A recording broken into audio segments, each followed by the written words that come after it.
வெற்றிநடை போடுகிறது. ஸ்ரீலக்ஷ்மி மூவிஸ் என் ஸ்ரீலக்ஷ்மி பிரசாத் தயாரிப்பில் ஏஆர் முருகதாஸ் இயக்கத்தில் நடிகர் சிவகார்த்திகேயனின் மதராசி. ஹாய் ஹலோ கைஸ், நான் உங்கள் பூபேஷ். இன்னைக்கு வீடியோவில் நம்ம யாரை பற்றி பேச போகிறோம் அப்படின்னு பார்த்தீங்கன்னா ரவி மோகன் சாரை பற்றி தாங்க பேச போகிறோம். அதுவும் பார்த்தீங்கன்னா கடைசி ஒரு நிமிஷம் தான். ஏன்டா அப்படின்னு கேட்டிங்கன்னா, அவர் ரவி மோகனாக இருக்கிறதுக்கு முன்னாடி அவர் ஜெயம் ரவியாக நிறைய விஷயம் பண்ணியிருக்காருங்க. அதை பற்றி நம்ம பார்த்துட்டு அதுக்கப்புறம் நம்ம ரவி மோகன் சாரை பற்றி நம்ம தெளிவாக பார்க்கலாம். நம்ம ரவி மோகன் சார் இல்லை ஜெயம் ரவி சார் பார்த்தீங்கன்னா லயோலா காலேஜில் விஸ்காம் படிச்சிருக்காருங்க. அதுக்கப்புறம் பார்த்தீங்கன்னா அவர் மும்பையில் போயிட்டு ஆக்டிங் ட்ரைனிங் பண்ணியிருக்காரு. சொன்னால் நம்ப மாட்டீங்க, அவர் ஆக்டிங் ட்ரைனிங் மட்டும் இல்லை, இவர் பார்த்தீங்கன்னா டான்ஸர், அதாவது பரதநாட்டியமில் ஒரு பெரிய எக்ஸ்பர்ட்டுங்க. அது மட்டும் இல்லாமல் மார்ஷியல் ஆர்ட்ஸ்லையும் இவர் பயங்கரமான எக்ஸ்பர்ட் அப்படின்னே சொல்லப்படுது. இது எல்லாமே இருந்தாலும் முக்கியமாக எனக்கு ஆக்டிங் தான் ஃபுல் ஃபோக்கஸ் அப்படிங்கிற மாதிரி ஆக்டிங்கில் ட்ரைனிங் எடுத்துகிட்டு டேரெக்டாக இங்கே படம் பண்ண வந்திருக்காரு. யார் கூட? அவரோட அண்ணா கூட. ஃபர்ஸ்ட் படம் பார்த்தீங்கன்னா ஜெயம், இவரோட அப்பா தான் ப்ரொடியூசர் அண்ட் அண்ணா தான் டேரக்டர். ஃபர்ஸ்ட் படத்துலேயே பார்த்தீங்கன்னா ஒரு நல்ல பையன் ரோல்ரா இது அப்படிங்கிற மாதிரி ஒரு குட் பாய் ரோல் வந்து பண்ணியிருப்பார் அந்த படத்தில். படமும் பார்த்தீங்கன்னா ஒரு டீசெண்டான ஹிட் ஆச்சு, எல்லாத்துக்கும் பிடிச்ச மாதிரியான படமாகவும் அமைஞ்சுது. அண்டு இந்த படத்தோட பேர் இவருக்கு ஒரு அடைமொழியாகவும் வந்துருச்சுங்க. ஜெயம் ரவி அப்படிங்கிற பேர் அங்கேருந்து தான் இவருக்கு ஸ்டார்ட் ஆகுது. இந்த படம் இவருக்கு ஒரு நல்ல டெபியூட் மூவி அப்படின்னே சொல்லலாம். அதே அண்ணனோட டைரக்ஷனில் அடுத்த படமே M Kumaran son of Mahalakshmi அப்படின்னு ஒரு படம் பண்ணுறாங்க. இது ஒரு நல்ல படமாகவே அவர் கரியரில் அமைஞ்சுது. ஆக்டிங் வைஸாக பார்த்தீங்கன்னா முன்னாடி படத்தில் விட இந்த படத்தில் கொஞ்சம் சூப்பராகவே பண்ணியிருக்காரு அப்படின்னு சொல்கிற மாதிரி படம் வந்து அமைஞ்சிருந்தது. முக்கியமாக பார்த்தீங்கன்னா அந்த படத்தில் அம்மா இறக்குற மாதிரி ஒரு சீன் வரும். அந்த ஹாஸ்பிட்டல் சீனில் பார்த்தீங்கன்னா ஒரு ஆக்டிங் பண்ணியிருப்பார். பார்க்குறப்போ அச்சோ பையன் அழுகுறானே அப்படிங்கிற மாதிரி நமக்கே பார்க்குறப்போ ஒரு மாதிரி அழுகாச்சும் வந்துருங்க. நீங்கள் முக்கியமாக 90s கிட்ஸ் 2K கிட்ஸாக இருந்தீங்கன்னா இந்த படம் பார்க்குறப்ப அழுகாமல் உங்களால் கிராஸ் பண்ணவே முடியாது. அந்த மாதிரி ஒரு படமாக M Kumaran son of Mahalakshmi படம் அமைஞ்சிருந்தது. அடுத்தடுத்து பார்த்தீங்கன்னா தாஸ் மலை அப்படின்னு சில படங்கள்லாம் பண்ணார். முக்கியமாக இவர் நோட் பண்ணுற மாதிரி ஒரு ஞாபகம் வச்சுருக்க மாதிரி படம் அப்படின்னு பார்த்தீங்கன்னா சம்திங் அப்புறம் தீபாவளி. இந்த ரெண்டு படமும் பார்த்தீங்கன்னா அவருக்கு நல்ல ஒரு நோட்டபிள் படமாகவே அமைஞ்சது அப்படின்னு சொல்லலாம். முக்கியமாக சம்திங் படம்லாம் பார்த்தீங்கன்னா ஒரு ஃபன்னான இதெல்லாம் ட்ரை பண்ணியிருப்பார். அதெல்லாம் பார்த்தீங்கன்னா பயங்கரமாக ஓகே ஆகிருக்கும். முக்கியமாக அந்த டான்ஸ் விஷயம், ஆக்டிங் விஷயம்லாம் கொஞ்சம் கொஞ்சமாக படம் வைஸாக இம்ப்ரூவ் பண்ணிகிட்டே வந்தார் அப்படின்னே சொல்லலாம். ஸோ இவரோட கெரியரில் ஒரு பாயிண்ட்டுக்கு மேலே ஒரு அப்கிரேட் அப்படிங்கிற மாதிரி தான் இருந்தது அப்படின்னே சொல்லலாம். கண்டிப்பாக இதுக்கு முன்னாடி சில படங்களில் ஆக்ஷன் சின்னதாக பண்ணியிருந்தாலும் தீபாவளி படத்தில் இவரோட ஆக்ஷன் சூப்பராகவே பண்ணியிருக்காரு அப்படிங்கிற மாதிரி நோட்டபுளாக இருந்தது அப்படின்னே சொல்லாங்க. அடுத்தடுத்து பார்த்தீங்கன்னா படங்கள் பண்ணுறாரு. முக்கியமாக சந்தோஷ் சுப்ரமணியம் அப்படின்னு ஒரு படம் பண்ணுறாருங்க. யார் கூடன்னு பார்த்தீங்கன்னா அவரோட அண்ணன் கூடவே பண்ணுறாரு. படம் பார்த்தீங்கன்னா அப்பா பையனோட ஒரு சென்டிமெண்ட்டை பேசுகிற படமாக இருக்கும், ஒரு லவ் படமாகவும் இருக்கும். படம் பார்த்தீங்கன்னா சூப்பர் டூப்பர் ஹிட் ஆச்சு. பயங்கரமாக அப்போ இருந்த யங்ஸ்டருக்கு ரொம்ப கனெக்ட் ஆச்சு. சார் இப்படி நம்ம அப்பா கூட உட்காந்து பேசுறதுக்கு நமக்கு டைம் கிடைக்க மாட்டேங்குது, இந்த மாதிரி நமக்கு அப்பா கூட ஒரு டிஸ்கஷன் பண்ண டைம் கிடைக்க மாட்டேங்குது அப்படிங்கிற மாதிரி நிறைய பேர் சொல்லிட்டு இருந்தாங்க. அந்த படம் பார்த்தீங்கன்னா அந்த டைமில் பயங்கரமாக யங்ஸ்டருக்கு கனெக்ட் ஆன படமாகவே இருந்தது. அதையும் தாண்டி முக்கியமாக இந்த ஜெனிலியா ஜெயம் ரவி பேர் பார்த்தீங்கன்னா அந்த டைமில் ரொம்ப சூப்பராக இருந்ததுங்க. பார்க்குற பேச்ச அழகாக இருக்குது, இந்த கப்புள் பார்த்தீங்கன்னா ஸ்க்ரீனில் ரொம்ப சூப்பராக பண்ணியிருக்காங்களே, ரொம்ப ஆக்டிவாக இருக்காங்களே படம் அப்படிங்கிற மாதிரி ரொம்ப சூப்பராகவே இருந்தது. அப்போ ஆரம்பிச்சதுங்க இந்த ஜெனிலியா கேரக்டர் அப்படிங்கிறது. இப்போ வரைக்கும் நிறையா பொண்ணுங்க அதை டைப் பண்ணிட்டே இருக்காங்க. அந்தளவுக்கு ஒரு பெஞ்ச் மார்க் படமாக சந்தோஷ் சுப்ரமணியம் படம் அமைஞ்சது அப்படின்னே சொல்லலாம். அடுத்ததாக பார்த்தீங்கன்னா ஒரு முக்கியமான டேரக்டர் கூட இவர் வந்து கை கோக்குறாருங்க. யார் அப்படின்னு பார்த்தீங்கன்னா எஸ்பி ஜனநாதன் சார். கண்டிப்பாக கண்டுபிடிச்சிருப்பீங்க, பேராண்மை படம் தாங்க. அவரோட படத்துலேயே பார்த்தீங்கன்னா ஒரு ஸ்ட்ராங்கான படம் அப்படின்னே சொல்லலாம் இந்த பேராண்மை படத்தை. இந்த படத்தை தாண்டி படத்தோட மேக்கிங்லேயே பார்த்தீங்கன்னா நிறைய சுவாரஸ்யமான விஷயங்கள் நடந்தது அப்படின்னு நிறைய இன்டர்வியூவில் இந்த டீம் வந்து சொல்லியிருப்பாங்க. முக்கியமாக ஜெயம் ரவி சார் ஒரு விஷயம் சொல்லியிருப்பார், ஒரு மாதிரி ஃபன்னாக இருக்கும். இந்த ஷூட்டிங் ஸ்பாட் பார்த்தீங்கன்னா காடுகளாக தான் இருந்தது. அந்த காட்டுக்குள்ளே நிறைய ஷூட்டிங் பண்ணிகிட்டு இருந்தப்போ ஜஸ்ட்டு ஒரு ரேண்டமான டைமில் பார்த்தீங்கன்னா ஒரு காருக்குள்ளே உட்காந்துட்டு இருக்கிறப்போ புலி ஒன்று வருது அப்படின்னு சொல்லிட்டு டிரைவர் சொன்னாராம். இவர் புலி வருதா, சரி பார்ப்போம்னு சொல்லிட்டு டோரை கேஷுவலாக திறந்து பார்த்தா அவர் என்ன நினச்சாருன்னா எங்கேயோ புலி வருது போல் அப்படின்னு சொல்லிட்டு கேஷுவலாக திறக்கிறப்போ அப்படி பார்த்தீங்கன்னா புலி வந்து இப்படி கிராஸ் ஆகிருக்கான். உடனே அந்த டிரைவர் வந்து டோரை க்ளோஸ் பண்ணாராம்.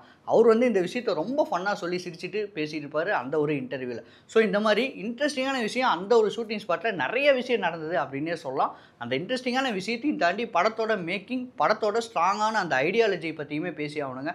இந்த படத்தில் பார்த்தீங்கன்னா இந்த மார்க்கு கேட்குற சீன் ஒன்று வரும். அதாவது அந்த 5 பேரோட மார்க்கும் அந்த துருவன்கிற ஹீரோ கேரக்டரோட மார்க்கும்.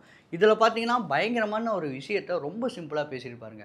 அது என்ன விஷயம் அப்படின்னு நீங்கள் படம் பார்க்குறப்போ உங்களுக்கே தெரியும். அந்த மாதிரி ஹிடன் விஷயமா நிறைய விஷயத்தை அப்படி தொட்டுட்டு வந்திருப்பார் நம்ம டேரக்டர். இவரோட கெரியரில் ரொம்ப முக்கியமான படம் அப்படின்னு சொல்லலாம் இந்த பேராண்மை படத்தை. முக்கியமாக போல்டான படம் அப்படின்னே சொல்லலாம் இந்த பேரண்மை படத்தை. நம்ம இந்த பேரண்மை படம் பார்த்தீங்கன்னா பெஸ்ட் பேட்ரியாட்டிசம் அவார்டு கூட வாங்கிச்சிங்க. அடுத்தடுத்து இவர் பார்த்தீங்கன்னா தில்லாலங்கடி, எங்கேயும் காதல், நிமிர்ந்து நில், ஆதி பகவான் இந்த மாதிரி மூவியெல்லாம் தொடர்ந்து பண்ணி ஒரு நல்ல ஒரு பொசிஷன்லேயே இருந்தார் அப்படின்னே சொல்லலாம். முக்கியமாக சொல்லணும்னா தில்லாலங்கடி படம், இந்த படம் எனக்கு ரொம்ப பிடிச்ச படங்க. ரீமேக் படமாக இருந்தாலும் அது படத்தில் பார்த்தீங்கன்னா சில புதுமையான விஷயங்கள்லாம் ட்ரை பண்ணியிருப்பார். பயங்கரமாக பார்த்தீங்கன்னா ஆக்டிங் வைஸாக ரொம்ப இம்ப்ரூவ் ஆகிருப்பார். முக்கியமாக அந்த ஹாஸ்பிட்டலில் குழந்தையோடு பேசுகிற ஒரு சீக்வன்ஸ் இருக்குங்க. அந்த ஆக்டிங்லாம் பார்த்தீங்கன்னா ரொம்ப மெச்சூராக ரொம்ப சூப்பராகவே பண்ணியிருப்பார் பார்த்தீங்கன்னா நம்ம ஜெயம் ரவி சார். அடுத்து பார்த்தீங்கன்னா நிமிர்ந்து நில் படம். இவர் பார்த்தீங்கன்னா first time double action movie பண்ணியிருக்காரு அப்படின்னு பார்த்தீங்கன்னா அது வந்து நிமிர்ந்து நில் படம் தான். அதில் 2 வேரியேஷன் காட்டணுங்க. ஒன்று பார்த்தீங்கன்னா ரொம்ப இன்னசென்ட்டான பையன், இன்னொன்று பார்த்தீங்கன்னா ரொம்ப போல்டான ஒரு மேன்லி கேரக்டர் அப்படின்னே சொல்லலாம். இந்த 2 வேரியேஷனையும் அவர் ஒரே படத்தில் ரொம்ப சூப்பராகவே காட்டியிருப்பார் ஆக்டிங் வைஸாக. இந்த இன்னசென்ட் கேரக்டர் பார்த்தாலும் சூப்பராக ஜெயம் ரவி சூப்பராக பண்ணியிருக்காரு அப்படின்னே சொல்லலாம். இந்த போல்டான அந்த ஒரு ரெட்டி கேரக்டரை பார்த்தாலும் வாவ் சூப்பராக இருக்காரு இந்த படத்தில், இந்த ஆக்டிங் சூப்பராக இருக்குது, ரொம்ப போல்டாக நடிச்சிருக்காரு அப்படிங்கிற மாதிரி அந்த ரெட்டி கேரக்டரையும் அவர் வந்து சூப்பராக பண்ணியிருப்பார். இவரோட கெரியரில் சமூக பிரச்சனைகள் பற்றி பேசின படங்களில் இந்த நிமிர்ந்து நில் படமும் முக்கியமான இடத்த பெறும். அந்த பீரியடே பார்த்தீங்கன்னா ஒரு மாதிரி லைனாக பர்ஃபெக்டாக ஒரு மூவி பண்ணிட்டு இருந்த டைம்ங்க. அந்த நேரத்தில் ஒரு போல்டான முடிவு ஒன்று எடுக்கிறாரு. என்ன அப்படின்னு பார்த்தீங்கன்னா எக்ஸ்பிரிமெண்ட் மூவி பண்ணலாம் அப்படின்னு சொல்லிட்டு ஒன்று ட்ரை பண்ணுறாருங்க. என்னென்ன அப்படின்னு பார்த்தீங்கன்னா போகன், டிக் டிக் டிக், அப்புறம் பார்த்தீங்கன்னா மிருதன், இந்த மாதிரி எக்ஸ்பிரிமெண்ட் மூவியெல்லாம் ட்ரை பண்ணலாம் அப்படின்னு சொல்லிட்டு பண்ணுறாருங்க. நான் ஏன் இதை பர்டிகுலராக சொல்கிறேன் அப்படின்னு கேட்டிங்கன்னா பெருசாக இதை வந்து இந்த ஆர்டினரி ஆக்டர்ஸ்லாம் வந்து எதுவும் பெருசாக ட்ரை பண்ண மாட்டாங்க. ப்ராப்பராக போயிட்டுருக்கு, நம்ம வந்து ஒரு கமர்ஷியலாக சில படங்கள்லாம் ஹிட் கொடுத்துட்ருக்கோம், இதே மாதிரியே போயிடலாம் அப்படின்னு சொல்லிட்டு பெரும்பாலும் எல்லாரும் யோசிப்பாங்க. ஆனால் இவர் அந்த மாதிரி யோசிக்கல. ஆமாம் நம்ம ப்ராப்பராக போயிட்டுருக்கோம், இருந்தாலும் எக்ஸ்பிரிமெண்ட் மூவி பண்ணலாமே, எவ்வளோ நாள் தான் ஒரே மாதிரி லைனாக பண்ணிகிட்டு இருக்காது அப்படின்னு சொல்லிட்டு இந்த மாதிரி போகன், நான் முன்ன சொன்ன மாதிரி போகன் மூவி, அப்புறம் பார்த்தீங்கன்னா டிக் டிக் டிக், அப்புறம் பார்த்தீங்கன்னா நம்ம மிருதன் மூவி, இந்த மாதிரி மூவியெல்லாம் பண்ணுறாரு. மிருதன்லாம் பார்த்தீங்கன்னா நம்ம இந்தியாவில் வந்த ஃபஸ்ட்டு ஜோம்பி படம் அப்படின்னு சொல்லலாங்க.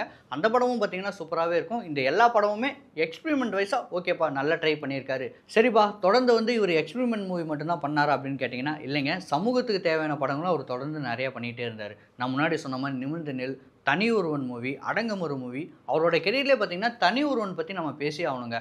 அவ்வளோ சூப்பரான பர்ஃபார்மன்ஸ் வந்து அவர் கொடுத்துருப்பாரு. இப்படி ஒரு ஜெயம் ரவி மூவி பார்த்ததே இல்லையா அப்படிங்கிற மாதிரி ஒரு டிரான்ஸ்ஃபர்மேஷன் கொடுத்துருப்பாரு அந்த ஒரு படத்தில். மித்ரன் அப்படிங்கிற கேரக்டரில் பயங்கரமாக ஒரு கன் மாதிரி வந்து நின்றுருப்பாருங்க. ஒரு சோல்ஜர் மாதிரி அந்த படத்தில் வந்து அவர் நடிச்சிருப்பாரு அப்படின்னே சொல்லலாம். அவரோட கெரியர்லேயே பெஸ்ட்டு பர்ஃபார்மன்ஸ் கொடுத்துருப்பாரு அந்த தனி ஒருவன் மூவியில். தனி ஒருவன் 2 படம் எப்போ வரும்னு சொல்லிட்டு இப்போ வரைக்கும் அந்த டீமை கேட்டுகிட்டே இருக்காங்க. அந்தளவுக்கு அந்த படம் வந்து ஒரு ஷேக் ஒன்று பண்ணிச்சு அப்படின்னே சொல்லலாம். அடுத்து பார்த்தீங்கன்னா கோமாளி அப்படின்னு ஒரு படம் பண்ணாருங்க. அதாவது இந்த 90s கிட்ஸோட மெமரி, 90s கிட்ஸோட ரகலைகள்லாம் ஒன்றா கலெக்ட் பண்ணி இந்தாங்கப்பா வச்சுக்கோங்கப்பா அப்படின்னு சொல்லிட்டு தேட்டரில் கொடுத்த மாதிரி அந்த படம் இருந்ததுங்க. 90s கிட்ஸ்லாம் பயங்கரமாக அந்த படத்தை என்ஜாய் பண்ணாங்க. 90s கிட்ஸாக இருந்தாலும் சரி, 2K கிட்ஸாக இருந்தாலும் சரி, இல்லை நார்மல் ஜென்ரல் ஆடியன்ஸாகவே இருந்தாலும் சரி, அந்த காமெடி சீக்வன்ஸ்லாம் பயங்கரமாக ஓகே ஆனதுனாலே அந்த படம் ரொம்ப சூப்பர் டூப்பர் ஹிட்டாகவே ஆச்சு அப்படின்னே சொல்லலாம். முக்கியமாக அந்த படத்தோட கிளைமேக்ஸில் பார்த்தீங்கன்னா இந்த ஹியூமனிட்டியை பேஸ் பண்ணி சில விஷயம்லாம் பண்ணியிருப்பாங்க. அதெல்லாம் பார்த்தீங்கன்னா ரொம்ப வாவ் அப்படிங்கிற மாதிரி ஒரு கிளாப் பண்ணுற மூமெண்ட்டாகவே அமைஞ்சது அப்படின்னே சொல்லலாம். அந்த படமும் இவரோட கெரியரில் முக்கியமான படம் அப்படின்னே சொல்லலாம். ரொம்ப சூப்பர் ஹிட்டான படம் அது. 75 வருஷமாக நம்ம தமிழ் சினிமா ஒரு படத்தை எடுக்க பயங்கரமாக ட்ரை பண்ணிகிட்டு இருந்தாங்கங்க. பொன்னியின் செல்வன் படம் தான் அது. அதை பார்த்தீங்கன்னா நம்ம மணிரத்னம் சார் எடுக்க போகிறாரு அப்படின்னு அந்த அனௌன்ஸ்மெண்ட் வந்தப்பவே அந்த பொன்னியின் செல்வன் கேரக்டர், அந்த டைட்டில் கேரக்டர் யார் பண்ண போகிறா அப்படின்ட்டு எக்ஸ்பெக்டேஷன் பயங்கரமாக இருந்ததுங்க. நம்ம ஜெயம் ரவி சார் தான் அந்த டைட்டில் கேரக்டர் பண்ண போகிறாரு, பொன்னியின் செல்வனா நம்ம ஜெயம் ரவியை தான் பார்க்க போகிறோம் அப்படிங்கிற விஷயம் வந்ததுமே பயங்கர எக்ஸ்பெக்டேஷன் அந்த படத்துக்கு இருந்தது. அந்த படத்துலையும் பார்த்தீங்கன்னா அவர் ரொம்ப சூப்பராக ஒரு மெச்சூரான ஆக்டிங், அந்த ஒரு அருள்மொழிவர்மனா ரொம்ப சூப்பரான ஆக்டிங் வந்து அவர் பண்ணியிருப்பார். படமும் ரொம்ப சூப்பராக போச்சு. ஒரு ராஜாவை பயங்கரமாக ஸ்க்ரீன் முன்னாடி ப்ரெசென்ட் பண்ணியிருப்பார் நம்ம ஜெயம் ரவி சார். ஆக்டிங் வைஸாகவும் அந்த படம் அவருக்கு ரொம்ப சூப்பரான நேம் வாங்கி கொடுத்துச்சு அப்படின்னு சொல்லலாம். அடுத்தடுத்து பார்த்தீங்கன்னா இவர் சைரன், பிரதர், காதலிக்க நேரமில்லை இந்த மாதிரி படங்கள்லாம் பண்ணாலும் இதெல்லாம் பார்த்தீங்கன்னா அவர் எதிர்பார்த்த அளவுக்கு படம் போகலை அப்படின்னே சொல்லலாம். அவர் எதிர்பார்த்த ரிசல்ட் வந்து அவருக்கு தரல. இந்த மாதிரி டைமில் தான் அவர் ஒரு முடிவு ஒன்று எடுக்கிறாருங்க. என்ன அப்படின்னு பார்த்தீங்கன்னா, இங்கே பாருங்கப்பா, இனிமேல் வந்து நான் வந்து ஜெயம் ரவி இல்லை, நான் வந்து ரவிமோகன், நான் வந்து என் நேமை அஃபிஷியலாக மாற்றுறேன் அப்படின்னு ஒரு அனௌன்ஸ்மெண்ட் பண்ணாருங்க. இவருக்கு பார்த்தீங்கன்னா அடுத்தடுத்து கராத்தே பாபு, தனி ஒருவன் 2, அப்புறம் பராசக்தி இந்த மாதிரி மூவியெல்லாம் அடுத்தடுத்து வரத்துக்கு ரெடியாகவே இருக்குது. இந்த படங்கள் கண்டிப்பாக அவருக்கு வெற்றியை தரும் அப்படின்னே நம்ம நிச்சயமாக நம்பலாம். நான் முன்னாடி சொன்ன மாதிரி இவரோட படங்கள் சிலதெல்லாம் சரியாக போகலை அப்படின்னே சொன்னாலும் அடுத்தடுத்து இவரோட படங்கள் ரிலீஸ் ஆகிறப்போ கண்டிப்பாக ஒரு கூட்டம் வந்து இவரோட படத்துக்கு கண்டிப்பாக வருங்க. நான் ஏன் அப்படி சொல்கிறேன் அப்படின்னு பார்த்தீங்கன்னா, மக்கள் எல்லாத்துக்கும் என்ன மாதிரி மைண்ட் செட்டுனா, ஜெயம் ரவி படத்தில் என்னப்பா பெருசாக தப்பாக காட்டிட போகிறாங்க, நம்ம கான்ஃபிடென்ட்டாக போய் உட்காரலாம்ப்பா, பெருசாலாம் எதுவும் இவரோட படத்தில் தப்பான ஐடியாலஜி எதுவுமே இருக்காது, குழந்தைங்களோட கண்டிப்பாக நம்ம போய் உட்காந்து பார்க்கலாம் அப்படிங்கிற மாதிரி ஒரு மைண்ட் செட் குழந்தைங்களுக்கும் சரி பேரண்ட்ஸுக்கும் சரி இவர் வந்து நிச்சயமாக கொடுத்துருக்காரு அப்படின்னே சொல்லலாம். இதெல்லாம் பார்த்தீங்கன்னா ரொம்ப பெரிய விஷயம். நான் ஏன் இதை சொல்கிறேன் அப்படின்னு பார்த்தீங்கன்னா, தமிழ் சினிமாவில் ரொம்ப சில பேருக்கு தான் ஹேட்டர்ஸே கிடையாது. அதில் ஒரு முக்கியமான ஆள் தான் நம்ம ஜெயம் ரவி சார். இவருக்கு பெருசாக ஹேட்டர்ஸ்லாம் யாருமே இல்லை. இந்த மாதிரி விஷயம் கிடைக்கிறது வந்து நிறைய ஆக்டர்ஸுக்கு ரொம்ப கஷ்டங்க. அதுதான் ஆக்டர்ஸ் எல்லாருமே எதிர்பார்ப்பாங்க அப்படின்னே சொல்லலாம். ஸோ இதுதான் நான் சொல்ல வர்றது. இவரோட படங்களுக்கு பெருசாக ஹேட்டர்ஸும் இல்லை. இவரோட படங்களை கண்டிப்பாக ஃபேன்ஸ் வந்து நம்பி போய் உட்காருவாங்க. இவரோட படத்தில் எந்த தப்பான ஐடியாலஜியும் இருக்காது. இவரோட படங்களில் பெருசாக தப்பான சீனும் இருக்காது. நம்ம குழந்தைங்களோட கான்ஃபிடென்ட்டாக போய் உட்காரலாம் அப்படிங்கிற மைண்ட் செட் மக்களுக்கு இருக்குது. அதனாலே இவரோட படங்களுக்கு வரவேற்பு ஒரு கணிசமாக இருந்துகிட்டே இருக்கும் அப்படின்னே சொல்லலாம். அப்படிப்பட்ட ஒரு ஆக்டர் தான் நம்ம ரவி மோகன் சார். அவருக்கு இன்னைக்கு பர்த்டே. நம்ம டூரிங் டாக்கி சார்பாக பிறந்தநாள் வாழ்த்துக்கள் சார். பரபரப்பான சினிமா செய்திகள், நட்சத்திரங்களின் பேட்டிகள், சினிமா வரலாறு ஆகியவற்றை பார்க்கவும் படிக்கவும் உங்களுக்கான இணையதளம் touringtalkies.co.